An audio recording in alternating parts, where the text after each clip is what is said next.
Bonsoir, chers amis téléspectateurs, ou bonjour si vous regardez l'émission en rediffusion. Aujourd'hui, nous sommes un peu dans la rentrée, mais pas forcément notre rentrée, j'allais dire littéraire, mais je ne travaille pas que sur des thèmes littéraires. En tout cas, pour cette rentrée de septembre, ce nouveau numéro de Raison pratique, nous avons le plaisir de vous le présenter avec Thérèse Léotin, Thérèse Léotin, que vous connaissez parce qu'elle écrit et qu'elle est un véritable fer de lance de notre langue, qu'elle promeut à travers donc, ses récits, ses ouvrages bilingues et les ouvrages des autres aussi qu'elle traduit de manière à ce qu'on puisse disposer donc de supports, de matériaux qui soient aussi dans notre langue. Et puis, c'est une personne qui a fait beaucoup de choses. Donc, j'ai déjà eu l'occasion de vous parler un peu de son travail autour de la langue, mais aussi d'un livre qu'elle avait écrit pour enfants et qui s'appelait Piété. C'était Piétéa, je crois. Miminou, etc. Donc voilà, elle va vous parler un petit peu personnellement de ses travaux. Mais j'ai aussi le grand plaisir de recevoir sur le plateau Madame Luciani Lanoir, qui est anthropologue et que vous avez déjà vu de vous présenter son ouvrage qui s'appelle Réseau de solidarité. Réseau de solidarité. Lorsque je vous ai parlé donc de la culture de l'entraide. Voilà. Donc elles vont se présenter. Bonjour Thérèse. Bonsoir Juliette, bonjour madame, bonjour tout le monde. Je suis très heureuse de me retrouver ici. Vous avez dit que je suis un fer de lance. J'espère que ce n'est pas un fer de lance de trigonocéphale. D'accord. C'est avec plaisir que je pratique les traductions et écrire pour moi c'est une passion. J'ai choisi de travailler la langue créole et je pratique aussi donc la traduction avec le français. D'accord. Voilà, elle traduit pas seulement, mais elle transpose aussi des histoires du patrimoine franco-français à notre réalité, puisqu'il y a des contes qui ont été un peu adaptés. Par exemple, Boucle d'or. Non, c'est pas Boucle d'or, c'est les musiciens de la ville de Brême. Alors, oui, c'est un conte que l'on m'avait raconté lorsque j'étais petite. Et le conte m'a tellement poursuivi que j'ai voulu le traduire pour les enfants. Et ça s'appelle aujourd'hui Boucle d'or? Ça s'appelle Yo. Ah, Yo. Non, mais il y a Boucle d'or, ce n'est pas moi. C'est pas Boucle d'or, c'est la petite, la dame, la personne qui fait des travaux de couture. Ah non, oui, je vois de quoi vous parlez. Vous parlez de Douette en eau. Ah, Douette en eau, moi je l'ai fait Boucle d'or. C'est pas transposé de Boucle d'or? Non, Boucle d'or, c'est encore une autre histoire. Douette en eau, c'est quelque chose que j'ai inventé en me basant sur certains textes de la mythologie. D'accord. Donc, Arachné, c'est ça, les noms des qui a donné son nom aux araignées. D'accord. Donc, j'ai travaillé à partir de la mythologie. J'ai créé mon histoire. Mais ce n'est pas Boucle d'or. Boucle d'or, c'est dans ce récit que l'on trouve les trois ours. Oui, tout à fait, tout à fait. Alors, et Madame Luciani, donc Lanoir, vous êtes anthropologue, réinstallée dans votre pays. Oui. Alors, il faut qu'on dise peut-être aux téléspectateurs que vous avez un petit problème avec... et que malheureusement, la lumière des... Les spots lumineux sont trop violents, agressifs pour mon œil. Et voilà.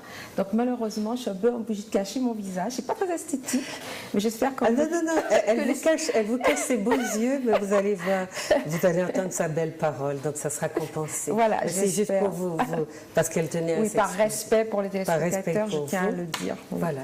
Alors, et vous avez donc, vous travaillez dans d'autres domaines, qui sont aussi... Alors, moi, ma passion, ça a été d'observer depuis toute petite la société, tout ce qui se passe autour de moi, tout ce qui se passait et ce qui se passe encore aujourd'hui. Et ce qui m'a amené, après des années et des années de recherche, comment dirais-je, à soutenir une thèse de doctorat et à publier le livre qui est issu de cette thèse, qui s'appelle Réseau de solidarité dans la Guadeloupe d'hier et d'aujourd'hui, et qui a été publié donc en 2005. Et je m'apprête à publier dans les mois qui viennent une recherche que j'ai menée pendant de longues années sur la jeunesse en difficulté.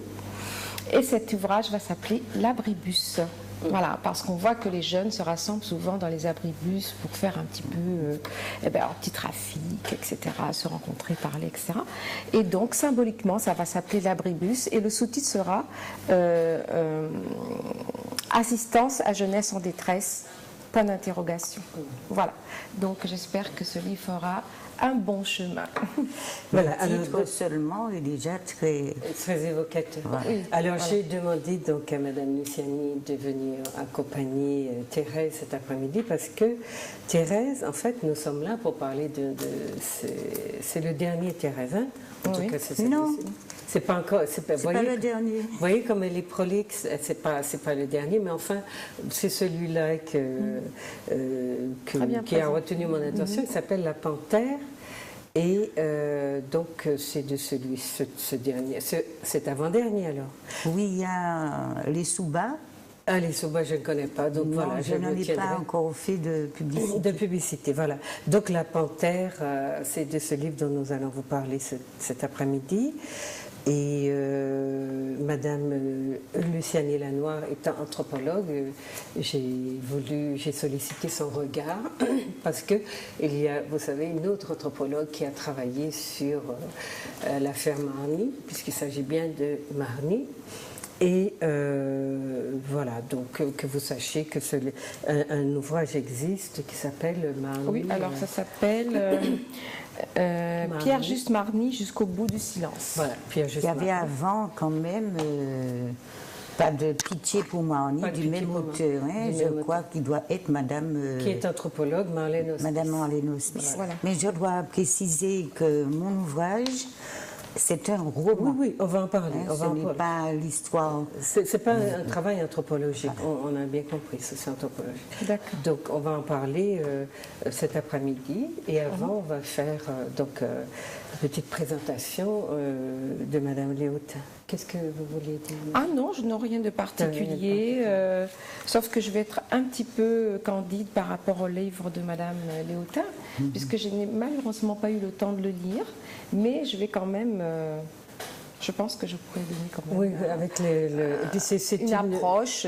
Voilà, c'est une approche du phénomène même en tant que phénomène de société et voilà, qui a des ramifications dans nos sciences humaines, anthropologie, sociologie, psychologie beaucoup. Et puis c'est un peu aussi j'avais presque dit une anthropologie de la misère. De la misère humaine, de vie qui échappe à notre jeunesse, parce que voilà, Marny n'est pas différent de beaucoup de nos jeunes d'aujourd'hui. Absolument. Et donc rien n'a changé. C'est en ce sens-là que... À la différence que Marny n'a pas... Enfin, je ne pense pas me tromper. Marny n'a pas... pratiquer la drogue comme on voit maintenant. Oui, ça, c'était pas de l'époque. C'est plus arrivé dans les années 80. Mais dans ces formes entre guillemets, de délinquance, parce que je pense que, en tout cas pour moi, c'est important de mettre beaucoup de guillemets partout, vu la façon dont notre société traite notre jeunesse. Absolument. Nous devons être absolument critiques et vigilants. Mais je pense que c'est sur ces vies qui échappent à leurs auteurs. On est tout à fait dans Marny. Sauf qu'à chaque époque, on trouve... Il y a des constructions qu'on trouve à chaque fois. Et puis, on va presque dire, des moyens, des techniques différentes, mais on est toujours dans le même phénomène de ne pas pouvoir mener une vie intégrée, de donner un sens à sa vie, etc. Alors, Thérèse Léotin, donc, je sais que beaucoup d'entre vous la connaissaient parce qu'elle est très connue et puis elle travaille beaucoup. Elle est née au Saint-Esprit, à la Martinique. Hein. Donc, votre nom de jeune femme, c'est Théodose. Non, oui, je suis demoiselle Théodose. Voilà, et donc vous avez vécu, vous l'avez dit, le revendiqué aussi dans l'univers des plantations. Oui, oui, oui. Et la personne qui parle au jeu, j'ai essayé de savoir si c'était un homme ou une femme, puisque le livre, voilà, donc ça n'a pas de sexe. Non, c'est volontaire. Hein. C'est volontaire. Ça peut être un homme, ça peut être une femme.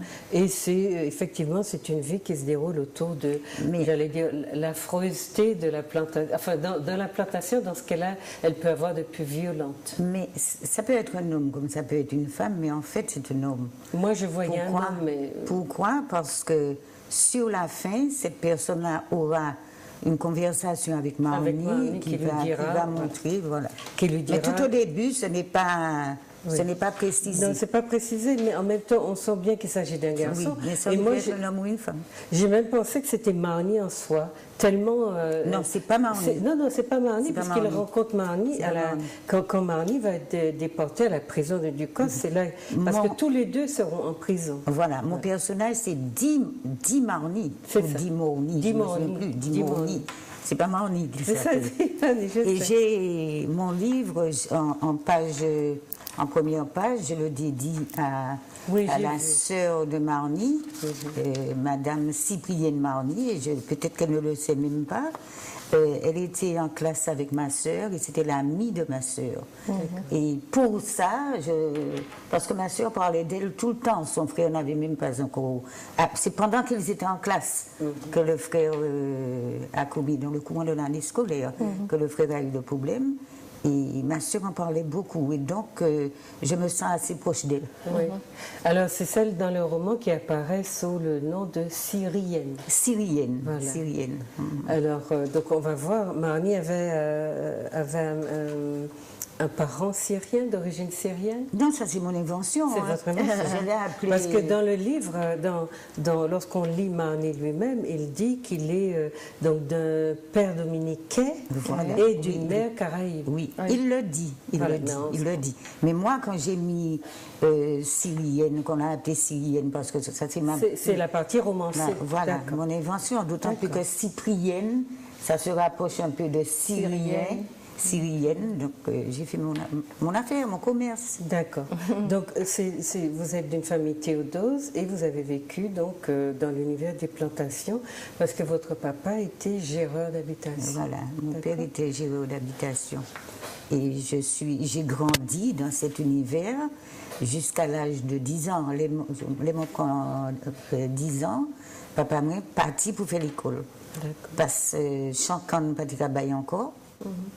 Et donc, il faut écouter trouver un travail qui était payé.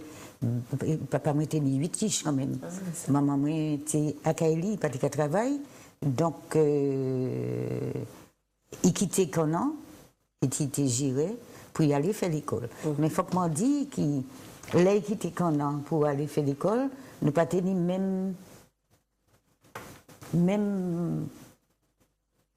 mon français, moi pas qu'à venir moi, nous plus souffert, nous plus souffert les venir instituter, parce que là il était géré, nous tenions tout grand espace, peut-être l'argent pas de même, mais nous tenions liberté, la campagne, nous tenions tout en l'autre côté pour nous aller, pour nous vivre, nous tenions, c'est pas de même bagaille là.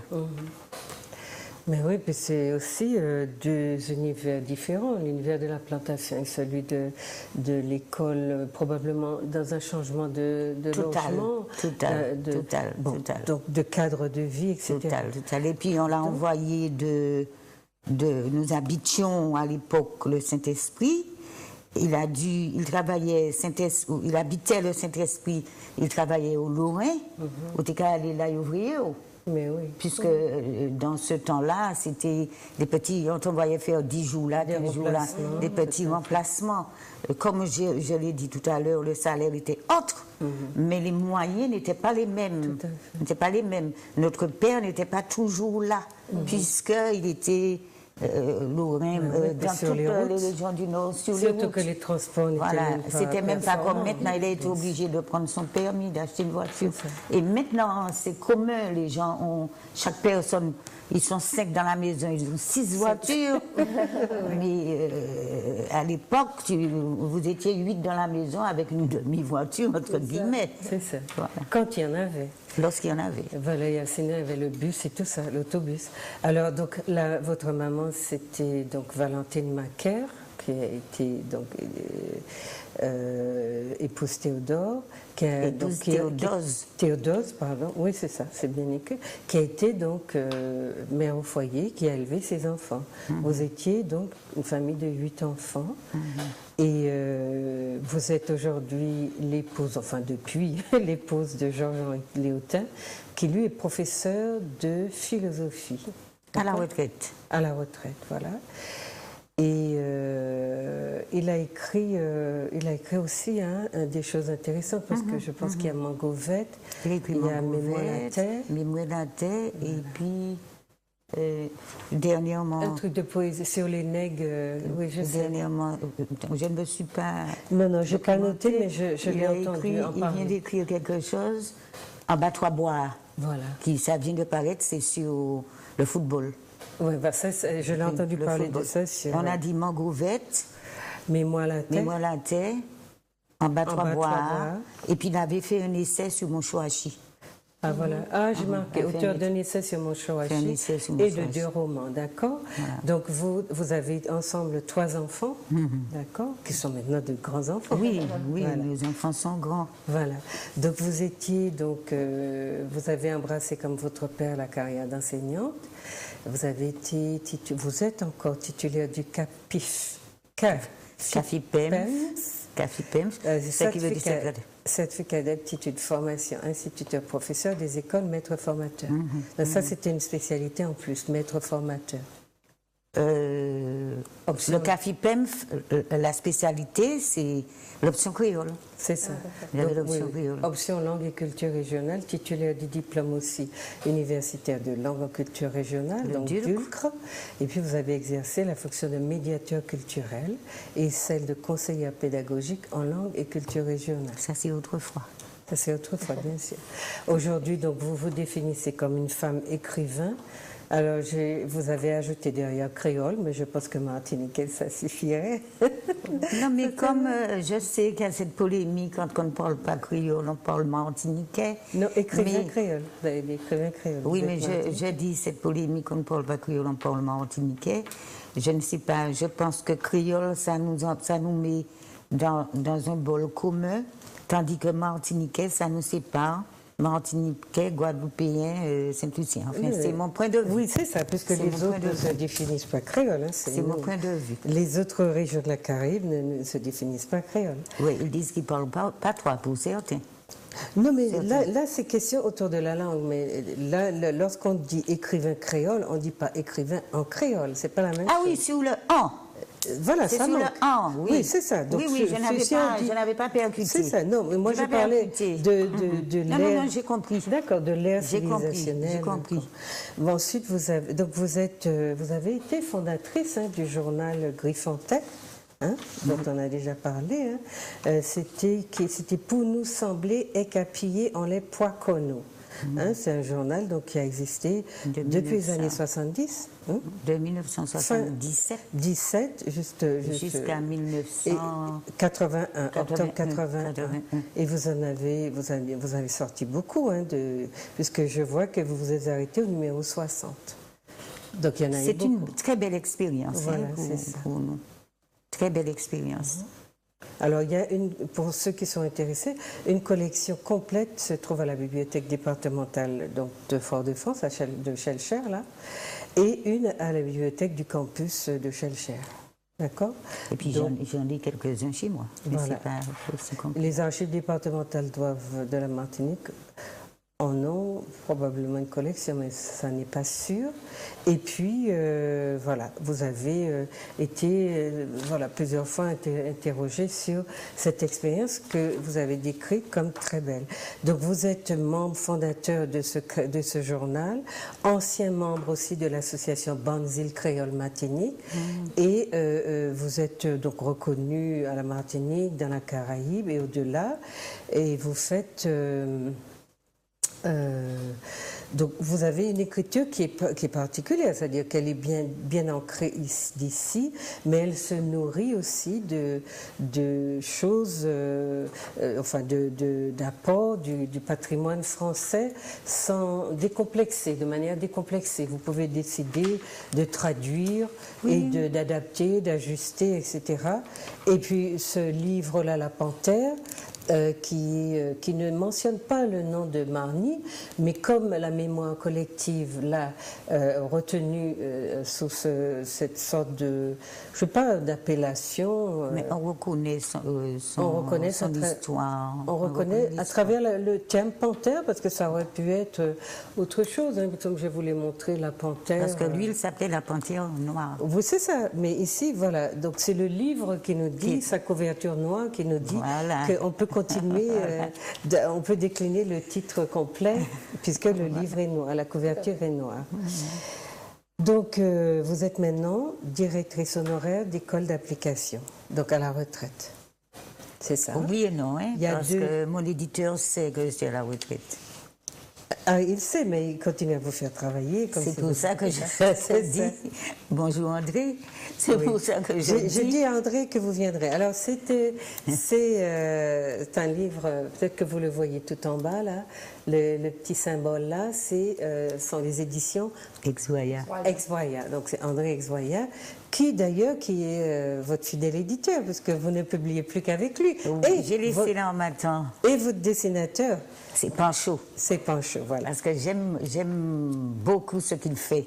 Ça ne veut pas dire que je pense que les autres ne dessinent pas bien, loin de moi cette idée. Mais vous êtes fidèle à ce tandem. J'ai une petite manière comme ça, comme on dirait en créole. J'ai travaillé longtemps avec l'Harmattan, et l'Harmattan, mon dernier ouvrage, c'était Fable Bocaille, c'était sur les fables de La Fontaine. Et je n'aimais pas le madras qu'on a mis tout autour du livre, il ne me plaisait pas du tout. Et j'ai demandé à la personne avec laquelle j'avais contact, j'ai demandé à cette personne de ne pas mettre le madras tout autour. J'ai insisté, mais c'est eux qui étaient à faire, c'est eux qui gagnaient. Et ça m'a quelque peu bousculé. Refroidi. Ça m'a refroidi. C'est pour vous. Et après, lorsque j'ai voulu faire, je ne me souviens pas si j'ai fait Piétéa ou je ne me rappelle plus lequel, je me suis adressée ailleurs. Et puis bon, je me suis adressée après à André Exvoya. Oui, et donc ça fait quand même bien une dizaine d'ouvrages que vous publiez avec André. Oui, parce qu'il sait que je suis à la retraite. C'est ce que je viens de dire. Oui, il sait. Mais c'est lui qui demande ou c'est vous qui allez lui proposer les ouvrages ou c'est lui qui demande? Il sait que je suis à la retraite, je viens de dire ça. Donc, bon, je suis bien contente, hein. Faut pas penser que je dis ça parce que je suis en souffrance. Je suis en souffrance, au contraire. J'apprécie.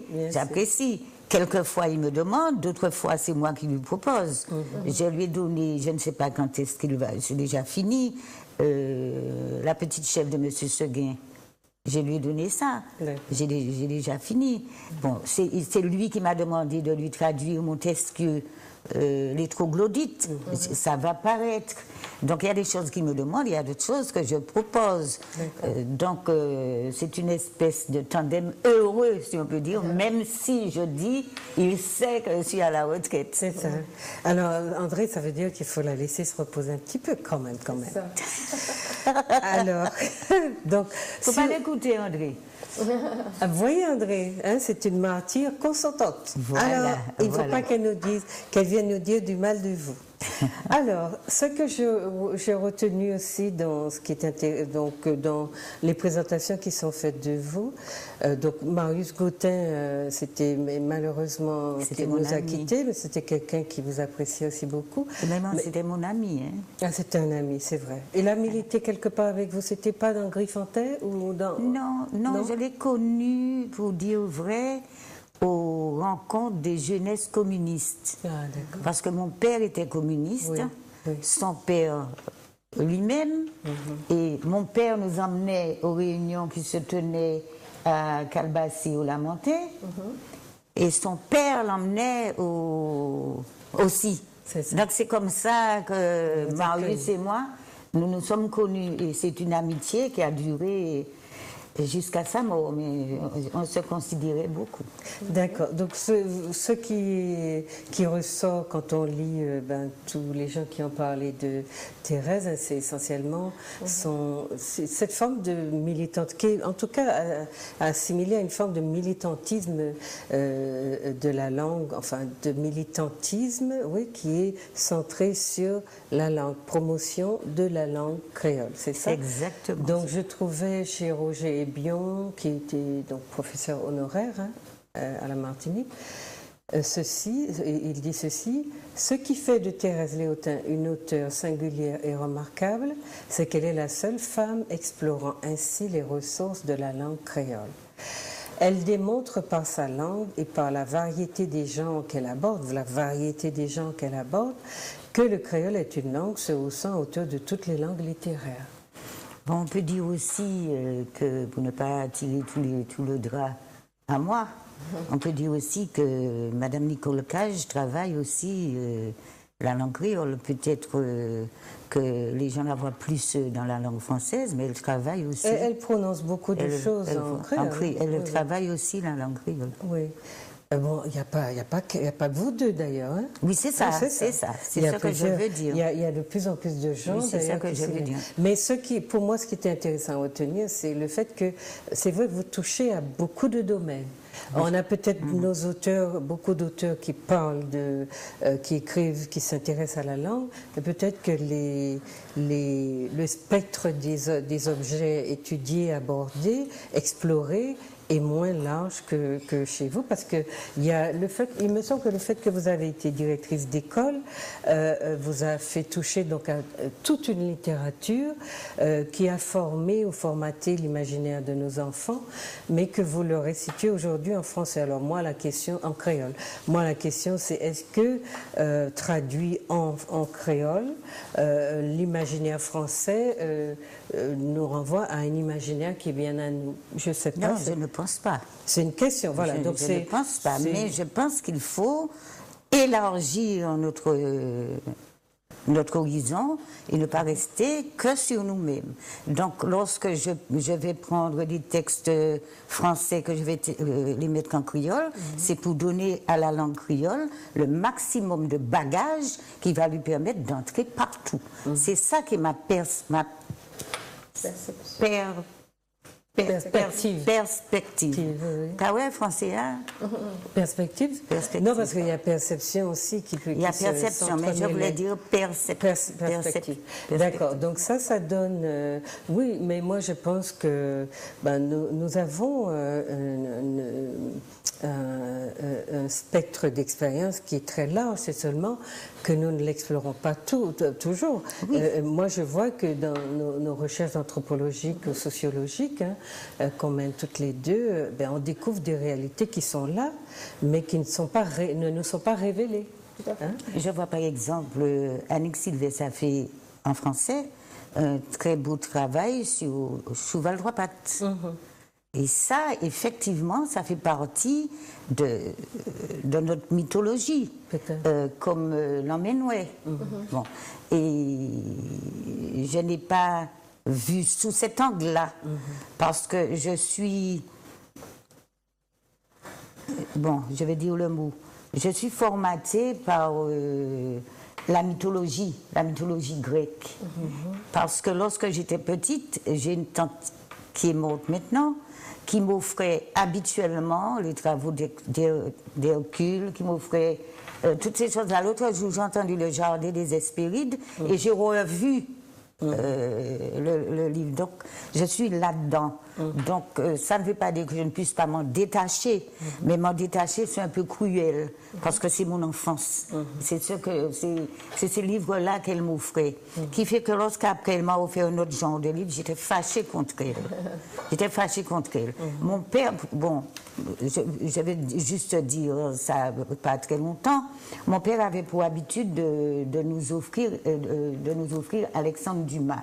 Vous avez vu, je devais avoir au maximum 12 ans Il nous offrait, en tout cas, il nous donnait à lire, il aimait lire ça, il nous donnait à le lire. Notamment, il lisait le Vicomte de Bragelonne, des choses comme ça. Donc, il nous donnait à lire Alexandre Dumas. Vous avez vu le pavé d'Alexandre Dumas, vous avez vu des oui, livres. C'est ça. Alors, ce que je faisais, qui, je pense, m'a peut-être amené à l'écriture, c'est que je lisais le début, je lisais la fin, et je me disais, mais comment a-t-il pu faire pour arriver à ça? Et là, je m'interrogeais. Je me disais, peut-être qu'il a fait ci, peut-être qu'il a fait ça. J'inventais à ma manière. Et après avoir inventé à ma manière, je me mettais à la lecture du livre. D'accord. Donc, je pense que ça a dû m'aider. Parce que je construisais différents scénarios. Et en fin de course, je cherchais ce qu'avait dit l'auteur. J'ai lu beaucoup de livres d'Alexandre Dumas comme ça. C'est ça. Donc c'est une technique comme une autre. Mais oui, c'est ça. C'est-à-dire, on voit le rôle de la lecture dans le formatage des imaginaires. Hein. Et on voit aussi que si dans notre pays, on avait la chance d'avoir des parents qui comprenaient cette importance-là et qui donner aux enfants des supports de leur culture, à lire des choses de leur pays, je suis convaincue qu'on ferait beaucoup plus de petits Martiniquais qu'on en fait actuellement. Ah oui. Parce qu'aujourd'hui, nous sommes, nos enfants sont dans l'ailleurs, un ailleurs que nous-mêmes maîtrisons très mal, parce que nous avions des lectures, etc., qui nous projetaient dans l'ailleurs, mais la réalité que nous vivions était d'ici, avec des savoir-être, faire, etc., des goûts formés, des goûts musicaux, des goûts au niveau de l'alimentation, au niveau de tout ça, que nos enfants ont perdu. Parce que nous sommes des enfants, aujourd'hui nos enfants sont pommes, poires et... poisson carré. Et puis poisson carré, pizza, etc. Donc on a perdu... Voilà. Donc la question pour moi, c'était, quand je me suis intéressée aussi à la question des enfants, de la jeunesse, un peu, c'est comment formons-nous leur imaginaire. Et j'avais eu ici deux personnes, deux jeunes qui travaillaient, qui écrivaient aussi pour les enfants. Donc donc Thérèse a écrit beaucoup, elle va vous dire un petit peu, si vous avez, vous qui ne connaissez pas, vous avez envie d'entrer dans ces ouvrages. Je vais vous lire, pour finir avec la présentation, ce qu'elle disait dans Justice, interviewée par Anthony Toussaint, donc du journal Justice. « Je n'ai jamais pratiqué le nombrilisme dont l'enfermement est par trop réducteur. Oui, j'admire ma propre culture, mais cet état de fait ne m'autorise pas du tout à rejeter celle des autres. Ce que je veux, c'est la reconnaissance et l'acceptation de la mienne. Le grand respect que je témoigne envers ma culture m'amène à respecter celle des autres que je place sur une même base d'égalité. D'ailleurs, dès mon enfance, ma culture ne se compose-t-elle pas des apports du monde, de ce que l'école et la société diversifiée dans laquelle je vis m'ont composé? Puis-je en faire abstraction? Culturellement, je vous situe dans le monde, je nous situe dans le monde, je veux montrer que nous avons notre part d'universel. Vous remarquerez que je vous ramène les grands thèmes de la mythologie grecque. Avec le dernier texte, dans Douai en Or, donc c'était l'époque, Douai en Or, je revisite les dieux de l'Olympe qui se rencontrent entre gens des mornes. La mythologie des Caraïbes n'aurait pu permettre aussi ouverture et ancrage. Aurait pu permettre aussi ouverture et ancrage. Je ne m'y aventure pas car je ne la maîtrise pas. C'est ça, c'est bien ce que je crois. Naturellement, comme le plus fidèle de nos amis, nous marquons notre territoire. Nous le faisons avec nos différences et nos connaissances, et ce, sans le réduire. Alors, Moi, je crois effectivement, la mythologie grecque a été beaucoup à la mode à un moment, et aujourd'hui, la mythologie de l'Égypte antique, donc celle des Noirs, est beaucoup mise en avant. Et comme on n'a pas bénéficié de ces connaissances-là, ben, ça nous demande, nous, d'y aller par nous-mêmes. Quand on a la chance de trouver un groupe qui peut nous y amener plus vite, on y va. Mais aujourd'hui, il est urgent et nécessaire donc de comparer ces mythologies, de comparer ces univers. Mais comme vous avez dit, il faut les connaître. C'est ce que je dis. Voilà. Et comme j'ai dit tout à l'heure, que si je ne maîtrise point quelque chose, je ne vais pas l'aborder. Vous ne vais pas l'aborder pour faire quelque chose. On dira qui ça, Madame Blanc, à raconter là. Oui, on est d'accord. C'est ça. Je ne maîtrise pas. Ça ne veut pas dire que je ne peux pas chercher à maîtriser. Je peux chercher à maîtriser. Mais pour l'instant, je ne me sens pas. Par contre. Attirée peut-être pas. Par contre, non, je suis attirée, mais je ne me sens pas encore suffisamment de capacité à faire. Par contre, qu'est-ce que j'allais dire avec mon par contre? J'amène ce qui est à nous vers ce qui est à l'autre, et j'amène ce qui appartient à l'autre dans ce qui est à nous. Enfin, pour l'instant, c'est comme ça que je vois les choses. C'est ça. C'est ça. Sauf que Thérèse et nous ne sommes pas dans un rapport d'égalité. Non, ça ne veut pas dire que je pense qu'on est dans un rapport d'égalité. C'est justement parce que je pense que le rapport d'égalité est inexistant que je travaille à mettre du feu sous le bois. Mais c'est ça, mais en utilisant... Du bois sur le feu. Mais en utilisant tous les supports de ceux qui ont le système et qui le proposent, et qui sont ceux qu'on appelait les dominants culturellement. Donc, nos enfants... C'est intéressant parce que nous avions un arrière-pays. Et même quand nous étions ce qu'on appelle des aliénés, nous étions toujours des Martiniquais. Mais effectivement, nous, aujourd'hui, nous apportons de l'eau au moulin du dominant. C'est-à-dire qu'en utilisant tous ces supports, nous l'aidons à aliéner encore plus nos enfants parce que nous n'avons pas su transmettre à nos enfants. C'est un point de vue, mais il n'y a pas que de l'aliénation dans ce que nous lisons. Il n'y a pas que de l'aliénation. J'ai en perspective de traduire un texte en perspective, je dis bien, je sais pas encore quand je le ferai, de traduire un Fanon. Oui. Mais Fanon, on me dira, bon, on va me répondre que c'est un Martiniquais. C'est vrai. En créole. C'est un Martiniquais, me dira-t-on. Mais ce n'est pas tout ce qui se dit dans les ouvrages qui sont sortis d'ailleurs qui est de l'aliénation. Si je lis un Platon, je ne vais pas croire que c'est de l'aliénation. Non, c'est pas dans ce sens-là. Non, mais j'essaye de comprendre. C'est vrai qu'il y a de l'aliénation. Non, je parle de l'imaginaire, Thérèse. C'est ça la différence. Hein. Je parle de quoi est fait notre imaginaire. Et l'imaginaire, c'est celui qui oriente nos vies. Mais oui, nous sommes d'accord. Mais nous sommes d'accord. À une époque, nous avions des compensations, j'allais dire, dans l'environnement. Soit parce que... Dans l'environnement immédiat, de la proximité, parce que nous avions les compteurs, nous avions, etc. Aujourd'hui, nos enfants sont déconnectés de tout ça. Donc c'est pour cela que je dis, allez-y. Oui, parce que le système s'est attaqué en fait à la famille, aux liens de proximité. Et la famille, c'était les liens de proximité, les liens de voisinage, d'ailleurs j'en parle dans ce livre, c'était les derniers remparts. Et en fait, le système s'est attaqué au noyau, à la famille. Donc maintenant, il n'y a plus rien où l'enfant peut s'accrocher. Hein. L'enfant, c'est un patchwork. Il appartient à tout, il appartient à rien en même temps. Il est complètement dispersé. Et c'est ce qui donne aussi des enfants qui divaguent, qui font un peu de tout et n'importe quoi, etc. Et je dirais même, sans les juger, sans juger ces enfants qui sont dans la société un petit peu lâchés comme des animaux. Oui, voilà. Donc Donc c'est un petit peu, voilà, ils n'ont pas d'attache, ils n'ont pas d'appartenance, ils n'ont pas de port pas d'appartenance, donc ils n'ont pas de modèle, donc c'est là que tout devient grave. Ouais. Parce qu'on les a détachés, alors que les petits Français, donc, qui sont riches de tous toute cette littérature, de ces pratiques, etc., sont bien ancrés dans le modèle français et dans...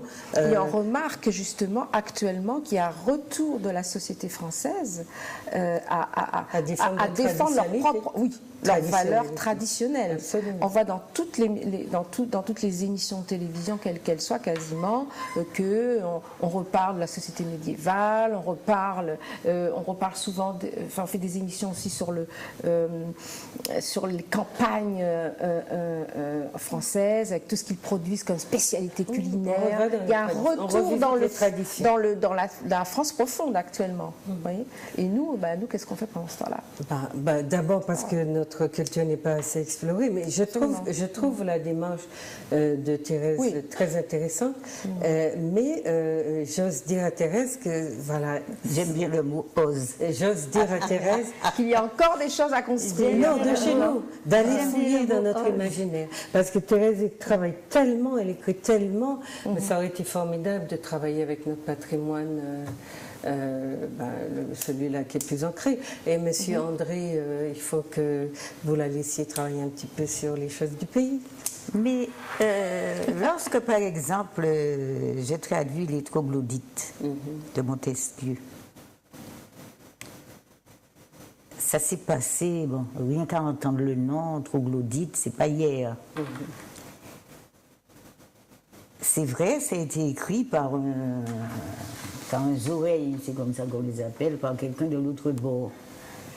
Mais le contenu nous interpelle. C'est fort possible. Mais tout nous interpelle. Assurément. Le contenu nous interpelle. Parce que Montesquieu nous montre comment, dans un pays qui n'est pas le nôtre, dans un pays...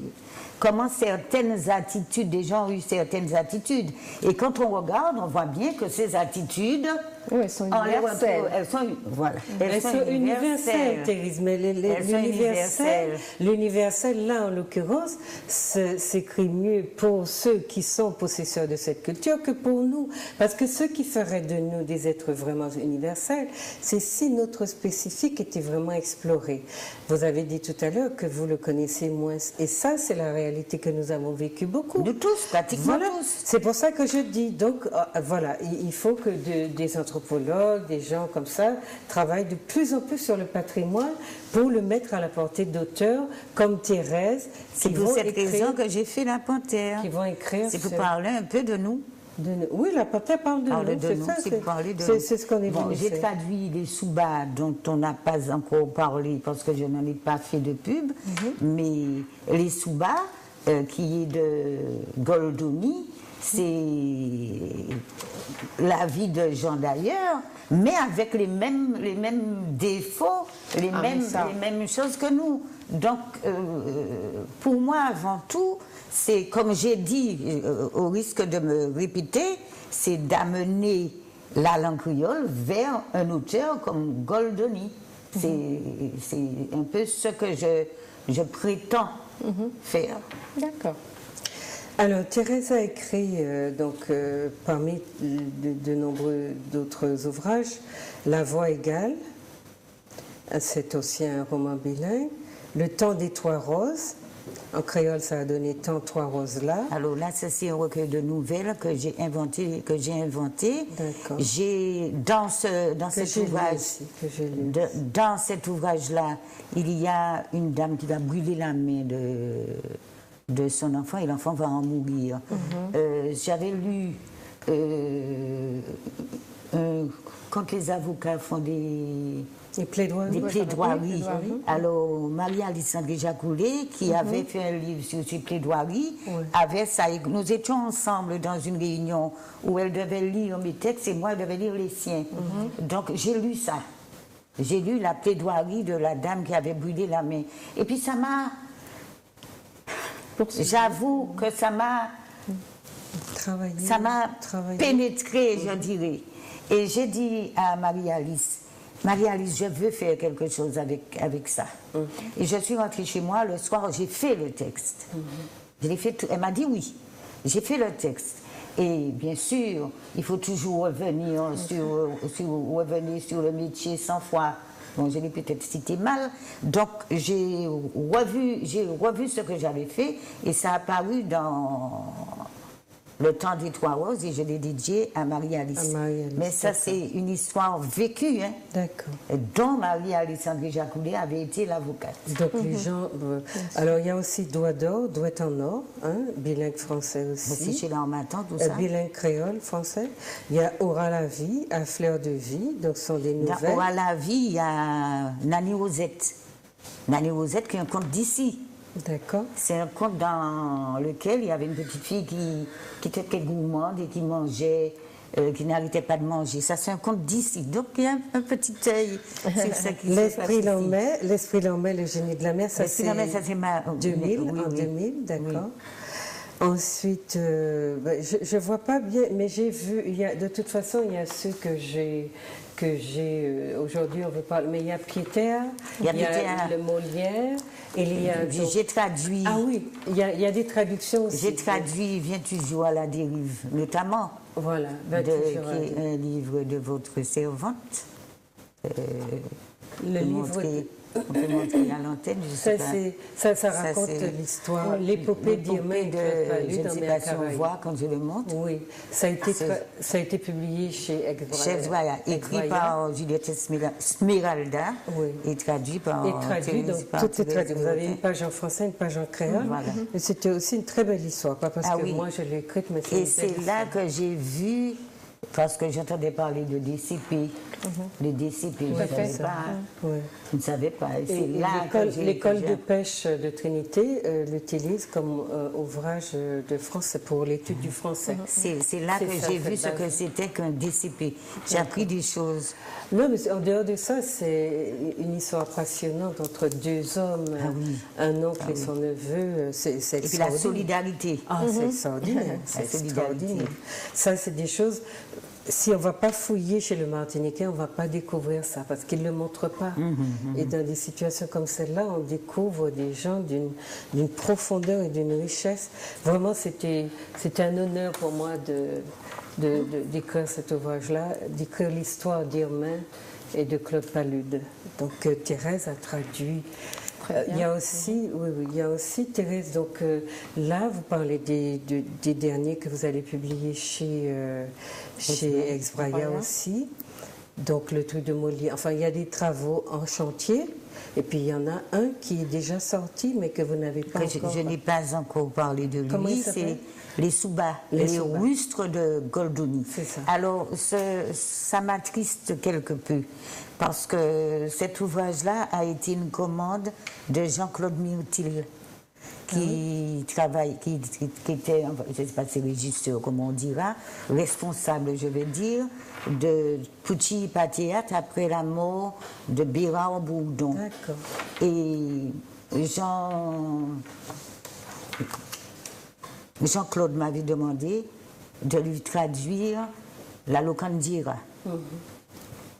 Et je n'ai pas... Parce que j'aime bien quand je sens un courant entre le texte et moi. Je n'ai pas ressenti ça. Alors je lui ai dit, tu sais, je ne ressens pas ce texte-là. Je préfère les rustres. Elle m'a dit, Thérèse, les. Et donc, j'ai traduit les rustres. D'accord. Quand le livre a paru, j'ai appelé Jean-Claude, je lui ai dit, le livre a paru, je vais t'en offrir un. Il m'a dit, pas embêté, comment on va acheter? J'ai dit, je te dis que je vais t'en offrir un. Il m'a dit, m'en dis pas embêté, comment on va acheter? Et puis Jean-Claude est mort. Bon. Chers amis, ce sont les surprises que nous réserve la vie. Maintenant, vous avez vu, Thérèse a quand même une biographie très grande et très originale aussi, il faut dire. C'est pas parce que je lui dis d'écrire plus à partir de nos cultures d'ici là, parce que la culture, bien sûr, ça nous met dans une forme d'universalité. Et le fait de faire l'effort de traduire la pensée des autres dans notre langue, bien sûr que ça nous les rapproche approche ou que ça nous rapproche. Mais c'est parce que nous voyons notre culture, j'allais dire un mot qui n'est pas qui est un peu trivial, fiche le camp, que nous sommes inquiets, que nous sommes anthropologues, sociologues, et que nous savons comment se forment les imaginaires des peuples, et comment un peuple dont l'imaginaire n'est pas enraciné, ancré dans sa culture et dans son environnement, peut disparaître, surtout que nous sommes appelés à disparaître, puisque nous sommes les plus vieux, parmi les plus vieux pays du monde. Et nous avons plus de femmes que d'hommes. Nous avons tout. Nous sommes empoisonnés pour des centaines d'années. Donc nous avons réuni sur le petit corps que nous sommes, trop faibles, trop fragiles pour supporter tant de malheurs et de choses désastreuses. Donc voilà. Si nous avons encore la possibilité de sauver un petit bout d'imaginaire qui dirait au monde dans quelques centaines d'années qu'il a existé, les Martiniquais, pourquoi pas? Ça serait pas mal. Voilà. Qu'est-ce que vous pensez donc de l'œuvre de Thérèse? Et puis on va entrer dans son... Elle est fournie, elle est très riche, une petite dame très dynamique. Oui, tout à fait. Elle a un grand âge, mais... Très grand âge. Vous voulez dire votre âge, Thérèse? 20 ans. Chers amis téléspectateurs, vous connaissez? Elle est vif, c'est bien. Elle est vive, oui. Et puis elle est surtout coquine. C'est une belle... Elle n'avait qu'à me demander combien de fois 20 ans, je répondrais, mais elle ne m'a pas demandé, donc elle ne saura pas. Non, mais vous pouvez garder votre secret. Mais oui, il faut garder le secret, surtout qu'on dit que ça ne se fait pas de demander son âge à une femme. Voilà, donc moi, comme on était entre femmes, j'ai pensé que... Alors, sur la question... Je voudrais lire un petit texte. Oui, sur la question donc, du créole, justement, donc Thérèse est une pionnière aussi, elle a beaucoup travaillé, mais bon, moi je vous signale, comme on a signalé pour Marnie, qu'il y a une anthropologue qui a déjà travaillé sur elle, il y a d'autres Martiniquais qui travaillent aussi en créole, mais voilà, peut-être que les domaines abordés, les problématiques, etc., sont un peu différents, voilà, donc vous connaissez donc Thérèse va nous lire de Éric Pézeau. Vous connaissez, vous avez sans doute lu des choses de Jules Duranty, vous avez vu sur le campus des gens qui écrivent. Il y a eu avant, Raphaël Confiant, d'autres gens qui ont écrit en créole aussi. Donc c'est un peu pour faire un tour d'horizon et vous dire ça n'est pas si peu que cela. C'est vrai qu'on aurait pu avoir plus d'écrivains ou d'écrivains en créole, mais enfin, maintenant, on a quand même un petit patrimoine pour ceux qui veulent apprendre la langue et lire donc en créole. Donc, tous les ouvrages de Thérèse, maintenant, sont pratiquement publiés en bilingue. Vous avez une page en français et une page en créole. Pratiquement. Pas dans le cas des Souba, puisque c'était un texte français que j'avais. Donc, je n'ai pas traduit, mais je l'ai adapté quand même. C'est ça.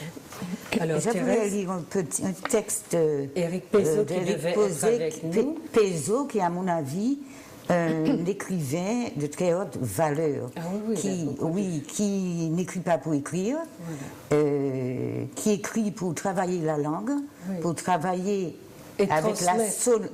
avec les sonorités de la langue et qui nous donne un résultat réjouissant. Donc, je vais lire, comme je l'ai découvert tout à l'heure, qu'on dit en français, je peux buter sur quelques mots, j'ai essayé de lire au mieux. Alors, c'est Jet Sapitou. Déjà, j'admire parce que... Oui, il a enlevé une partie. Parce que des fois, on dit « Jet Sapitou ». Et c'est comme ça que son texte commence. En disant la jola, toi, tu cailles papa et puis maman, tu as fait de l'eau. Papa Soubichi, maman Kadikati. Mon papa te m'en lève pour gagner tol, clou et puis matou. À la s'en foutait pas mal, mon tika vive. C'est camarades qui t'émettent. Tout pendant mon tika déjambé cloti magasin Zoutia, mon blot mettait la patte en les mains. Pas d'avouer, mon été pris à d'un fil clotia. Mon pas débattre comme moi, le passé minute là-bas moi. Parce que c'est gel fort mon teni, gel fort. En dit dans la jola, c'est toi qui tiens moi qui a fait de l'eau. Papa a soubichi, maman a décati. Mon papa porté mon œuvre pour gagner force, l'esprit et puis courage, à la si bon gelée, mon qu'à vivre. C'est des bouillards qui te mettent. Camarade, si vous se joignent en man et puis à pas, dis yo mon pas trop mal. Papa a soubichi, maman a décati. Mon papa porté mon œuvre pour gagner l'amour et demander yo pardon. Plus près l'amour, c'est l'amour. Plus près l'amour, c'est l'amour. Pardon papa, pardon maman. Alors, merci Thérèse pour lui. Et Eric devait être avec nous, mais il a été touché par la mauvaise grippe et il s'est décommandé. Donc l'extrait que vient de vous lire Thérèse, qui est tiré donc de l'ouvrage de Éric Fleizot qui s'appelle La Sautière, La Sautière que vous trouvez un peu partout. Vous l'avez eu en librairie ici, voilà. Donc, et tout en créole, c'est un ouvrage écrit en créole.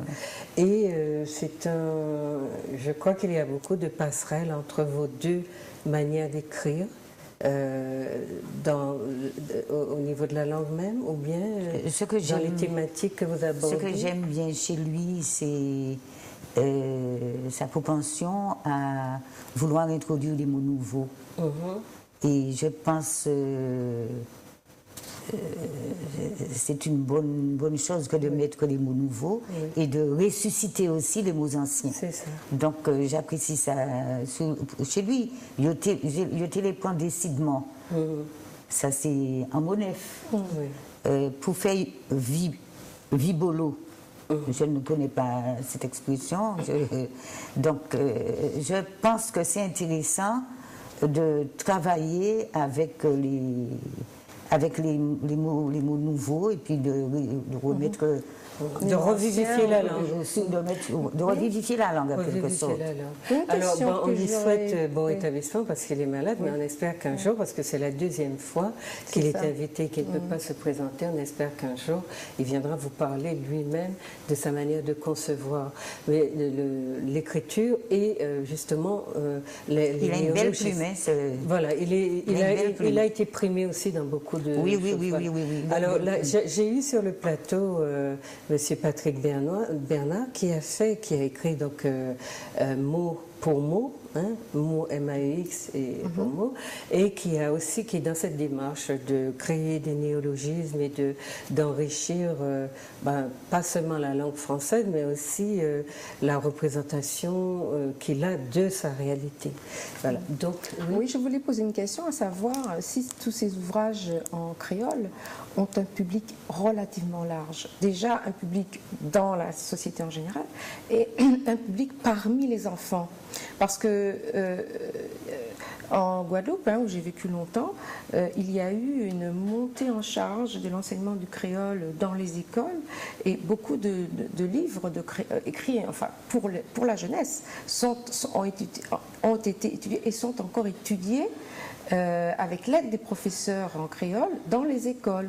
Ça se fait ici. Alors, aussi, mais ici, j'ai l'impression qu'il n'y a pas eu cette montée en charge. C'est-à-dire dans les lycées, dans les classes de créole et les collèges et les classes primaires également. Ça se fait. Donc, ça se fait, mais est-ce que ça se fait en grand? Ça se fait parce que, à mon avis, le livre écrit en créole en 1916, il a un public beaucoup plus large et tant mieux que lorsque j'ai commencé en 1986.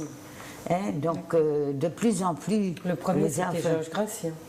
Qui, moi? Le premier qui a fait l'effort d'écrire. Le premier, c'est Georges Gratien. Oui, si on veut. Non, voilà, c'est qu'on avait trouvé un vieux manuscrit. J'allais dire oui, si on veut. Blanc créole. Mais on peut considérer quand même qu'il y avait déjà l'Africaduréon qui avait transcrit les contes, il avait transcrit à sa manière. Oui, mais on avait trouvé un manuscrit. Oui, aussi. Et puis il y a eu les textes de Marbeau, les fables de La Fontaine traduits traduit en... C'était une sorte de créole, mais c'était de la Réunion. C'était non, c'est... Ah, je vois. Mais je parle de ceux qu'on a pu avoir ici. On a eu les Fables de La Fontaine de Marbeau. J'espère ne pas me tromper sur le nom, parce qu'avec l'âge, je confonds. Et donc, on a eu ces textes-là. Et de plus en plus, à mon avis, le créole est à droit de cité. Oui, d'accord. Donc, votre perception, c'est que ça se... Oui, que ça s'élargisse de plus en plus. Parce que je vois, par exemple, Miminou. Miminou, qui est un ouvrage... Il faut qu'on parle des livres, parce que l'heure passe. Miminou a été... l'éditeur l'a réédité. Ah, mais c'est bien. Donc, non, mais je pense qu'il y a un public, parce qu'il y a aussi d'autres supports qui mettent en valeur la langue, comme les radios de proximité, les télés de proximité. Il y a des émissions, même sur Zouk, qui sont entièrement créoles. Oui, c'est ça. Donc, ça se démocratise. Oui, mais c'est un ensemble, parce que, voilà, il ne faut pas que le créole soit sur un petit îlot isolé et qu'on le sorte de sa poche quand on le... Voilà, c'est d'ailleurs, c'est beaucoup de gens qui parlent de cette manière-là. Une langue, c'est un instrument tout à fait vivant et voilà. Donc, moi, je voudrais d'abord savoir pourquoi vous avez, j'allais presque dire, ressuscité le thème de la panthère parmi vos choix de livres ou oui.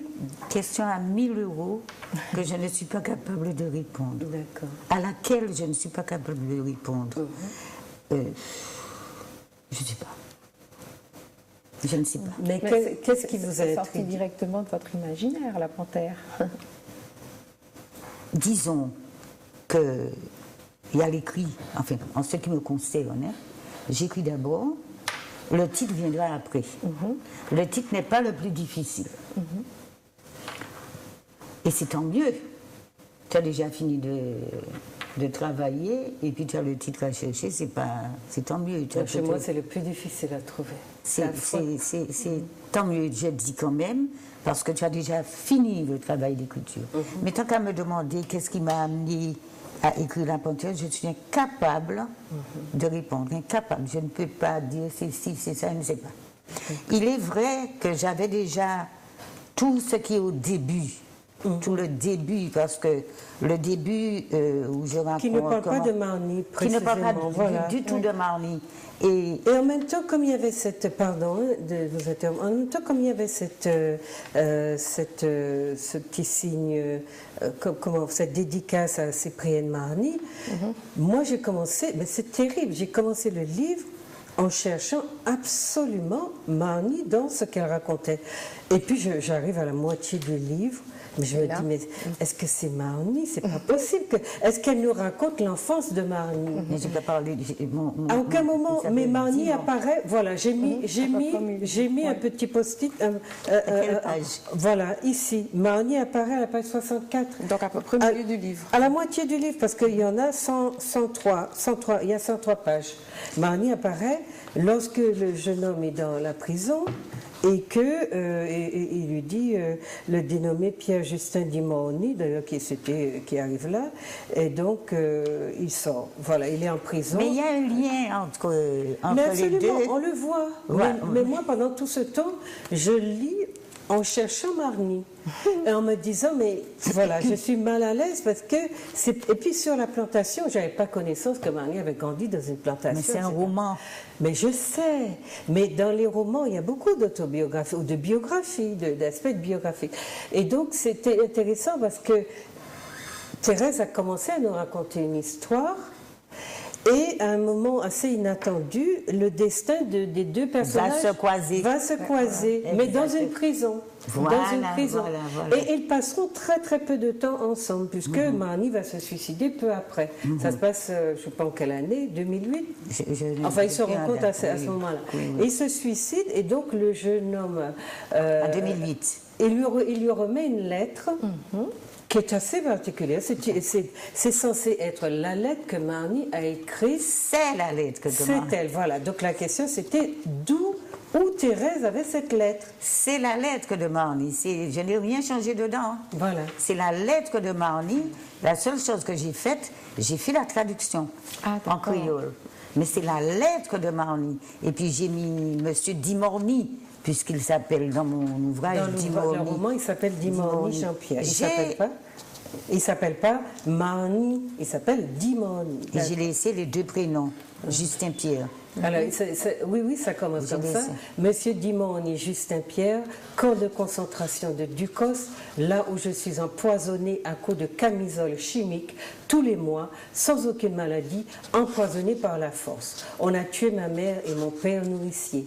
On veut me tuer aussi. Ce sont les magistrats colonialistes et sa traînée de conspirateurs, des malfaiteurs de la société de Juda, des Français colonialistes, des enculés blancs bien connus pour leur impunité, et ils ont tous les doigts, et ils font ce qu'ils veulent, puisqu'ils ont tous les doigts, etc. etc. Donc la lettre... Avec les fautes, c'est la lettre de Marny, telle qu'elle. Voilà, donc il y a beaucoup de fautes, etc.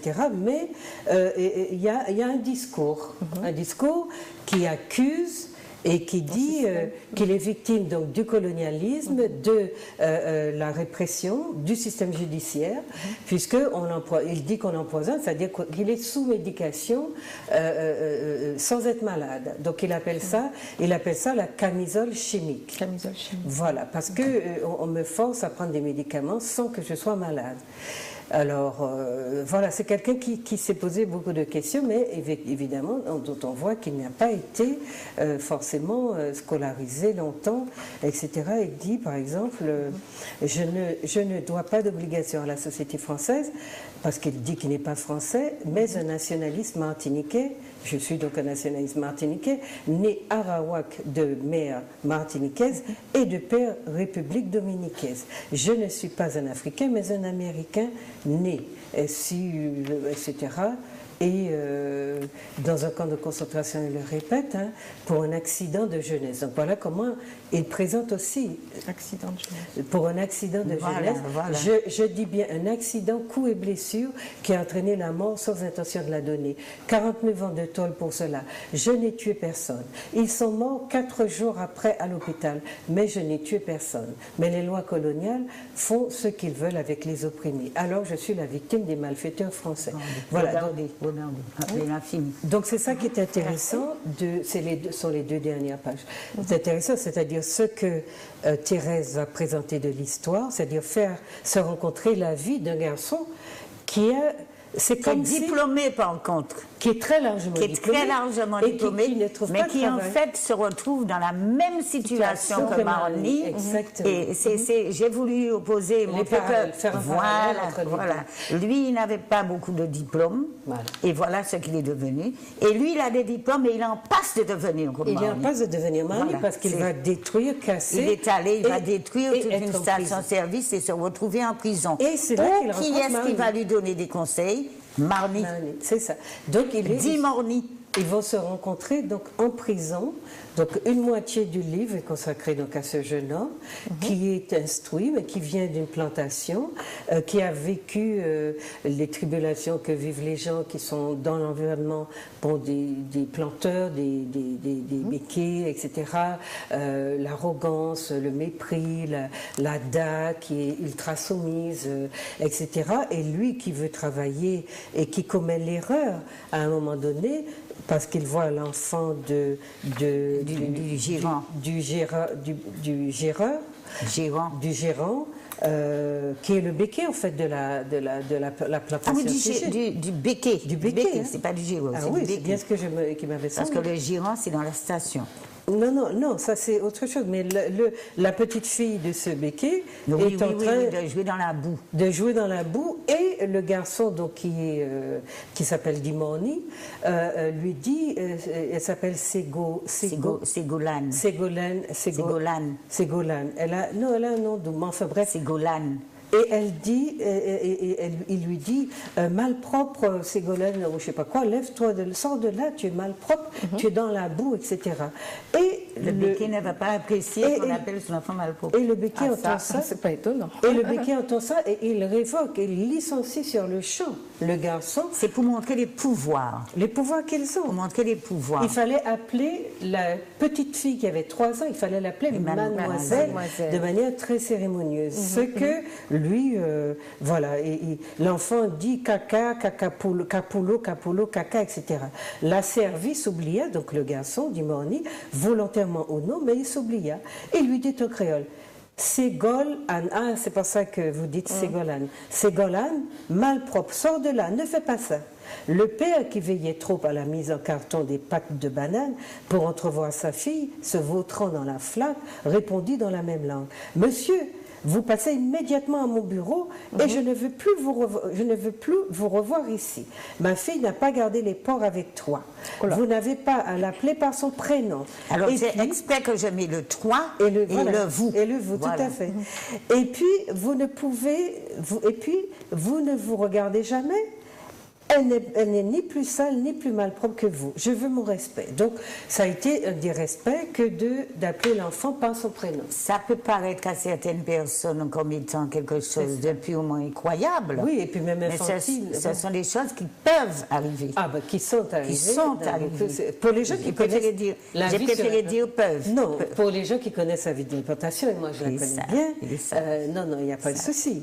Maintenant, voilà. Donc, ce sont deux destinées qui se croisent. Mais l'une qui est effectivement scolarisée, qui a tous plein de diplômes, il ne peut pas travailler, d'autant que sa mère sait qu'il a beaucoup de diplômes et elle ne veut pas qu'il aille faire n'importe quel travail. Elle lui interdit pratiquement l'accès. Mais on connaît aussi le contexte des prisons, où justement des jeunes qui ont commis des petits délits, rentrent en prison et en ressortent, je ne sais pas si c'est bien dans une prison qu'ils se sont croisés. Oui. Et en ressortent vraiment comme abîmés. Oui, abîmés, ils deviennent des malfrats. D'ailleurs, dans le livre que je vais publier bientôt, j'ai le témoignage d'un jeune qui a commis un braquage avec d'autres jeunes, simplement pour s'amuser. Et donc, ils sont rentrés en prison. Et ces enfants-là, enfin, c'était jeune, l'âge d'un peu de collège-lycée, ils rentrent en prison et ils ressortent vraiment aguerris pour aller commettre des choses encore plus graves, c'est-à-dire braquage avec armes. Et là, ce jeune homme qui témoigne, eh bien, on voit bien qu'à la fin, il a passé une bonne partie de sa vie en prison parce qu'il a participé à un braquage où des gens sont morts. Et bien sa vie est bousillée. Oui, mais c'est assez classique. Il est très rare que les gens entrent en prison et qu'ils en sortent bonifiés. Voilà. C'est l'aspect que j'ai fait Marny, le réconcilier avec la société. Oui, c'était volontaire. Et j'ai profité aussi dans cet ouvrage pour nous resituer dans l'époque de l'habitation. Oui. Comment la vie était, ce qu'on avait, comment... les boutiques qui disparaissaient au profit des libres-services. J'ai profité pour parler de la morue dans les boutiques, tout ça. J'ai profité pour resituer ça, les usines qui disparaissaient, enfin... Non, mais c'est pour ça qu'on croit un moment qu'on est dans Marny, dans l'époque de Marny, parce que effectivement, cet arrière-pays des années 60 est un peu brossé, est existant.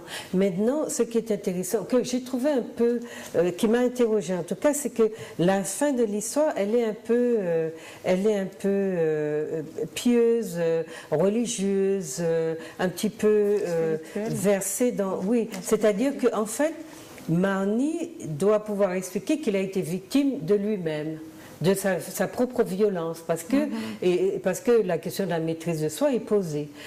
C'est parce que je ne savais pas me maîtriser que je me suis laissée... c'est que je me suis laissée emporter, que j'ai été dépassée par mes actes. Et c'est pour ça que dans sa lettre, il dit, c'est un accident. J'ai pas tué, en fait, puisque les gens sont morts 3 ou 4 jours après à l'hôpital. Donc c'est pas moi qui les ai tués.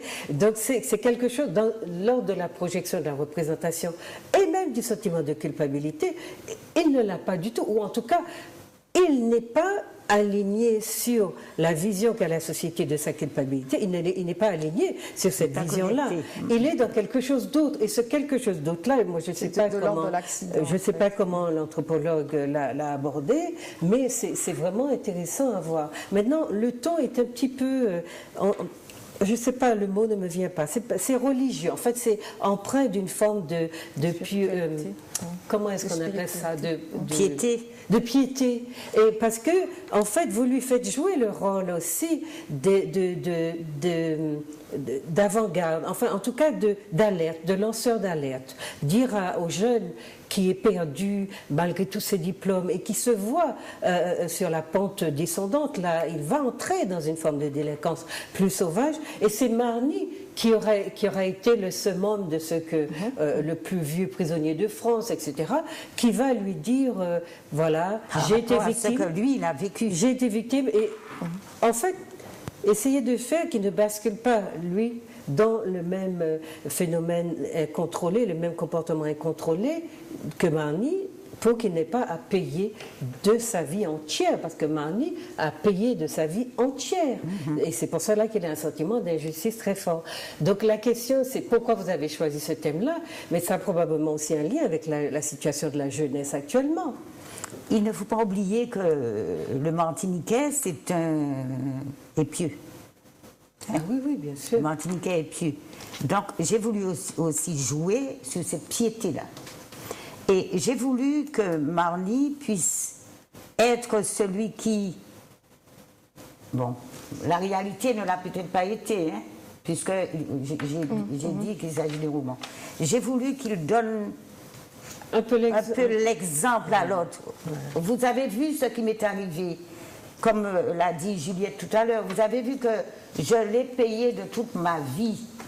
Faites en sorte que vous n'ayez pas à payer de cette manière. Il faut dire que Marny, qui a peut-être été un délinquant, il faut appeler un chat.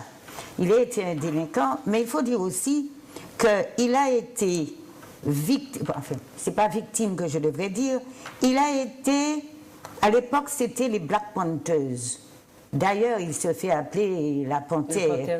Il a été influencé par cette période-là, mais il n'avait pas suffisamment de maîtrise. Il ne maîtrisait pas parce que c'est un mouvement politique. Voilà, il n'avait pas de maîtrise parce qu'il n'avait pas l'instruction qu'il faut. Mais il a été sensibilisé à cette chose-là et ça a peut-être que pour cela, je dis bien peut-être que pour cela, il peut dire à l'autre, écoute, voilà, j'ai vécu ça. Fais en sorte que tu n'aies pas à subir le même sort. D'autant plus que toi, tu as des diplômes que je n'ai pas. C'est ça. Donc, mais est-ce qu'il aurait aimé qu'on traduise en fait son action, qu'on la décline dans une forme de continuité sous cette forme-là?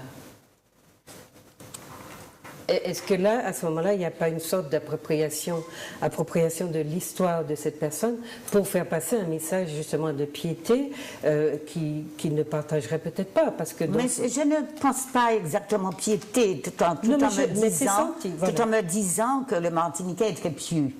Mais je n'envisage pas particulièrement de la piété. Je dis que c'est un sentiment de partage. Il veut tout simplement donner le bien autour de lui. Maintenant, parce qu'il ne faut pas oublier quand même qu'il est vieux maintenant. Oui, puis il le dit à la veille de son suicide. Voilà,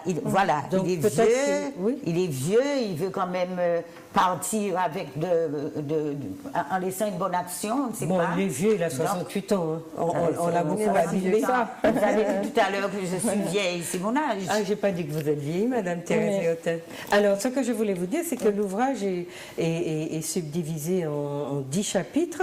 Et donc, le dernier s'appelle La sagesse. Et c'est là, justement, que ce que Thérèse a prévu de faire dans la rencontre, de faire, j'allais dire, exploser comme message, eh bien, ça s'appelle, donc ce chapitre s'appelle La sagesse. Et c'est ce jeune homme qui recommence à parler, alors qu'à un moment, il s'est tu. Et donc j'étais sûre que la route de l'excès ne menait pas toujours au palais de la sagesse. Ce sont des petites phrases comme ça. Comme toi au même âge, donc c'est Marnie à ce moment-là qui lui parle, je n'avais pas compris qu'être maître de soi, c'est déjà connaître le début de la sagesse. La vertu évite les dallots. J'étais guidée par mes passions, donc j'étais un peu voilà, victime de moi-même. L'individu qui se révolte et qui cherche à venger ce qui pour lui représente son honneur, on le punit. Donc on lui dit, même si à la nuit tu te sens, etc., ben, la société est la plus forte. Ravette pas toujours eu raison. Oui, mais la société même s'il n'avait pas raison hein, de faire les massacres qu'il a dû faire, hein, qu'il a pu réaliser. Voilà. Alors tu m'as fait comprendre que nous ne sommes finalement que le fruit de la société, celui qu'elle a bien voulu faire de nous. Pour te remercier, je te promets que je me ferai témoin de ta vie dans un livre, et je l'appellerai La Panthère. Si tu me le permets, bien sûr. Donc, c'est ici que la boucle est bouclée.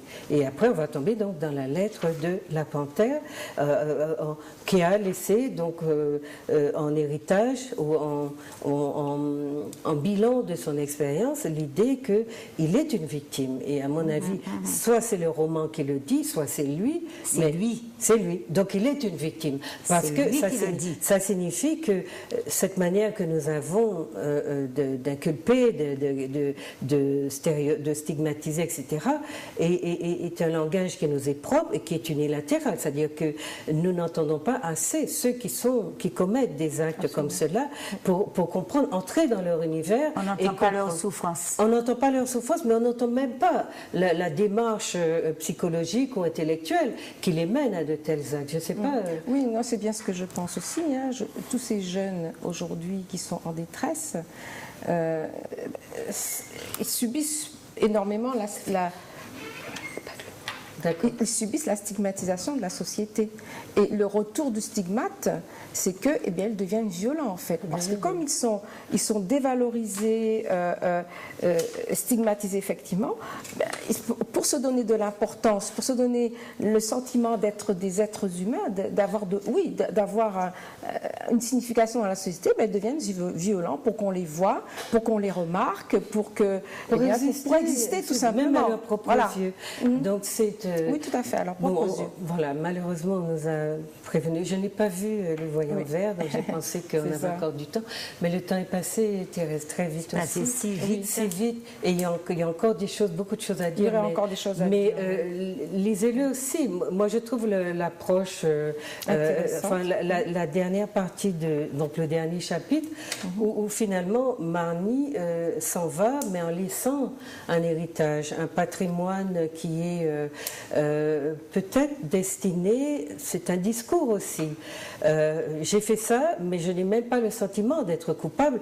Mais en tout cas, puisque de toute façon la société va vous punir, essayez d'éviter de faire comme moi. Exactement. Et je crois que c'est le message qu'il a voulu. Je crois que c'est un peu ça. C'est-à-dire tel que le roman le dit.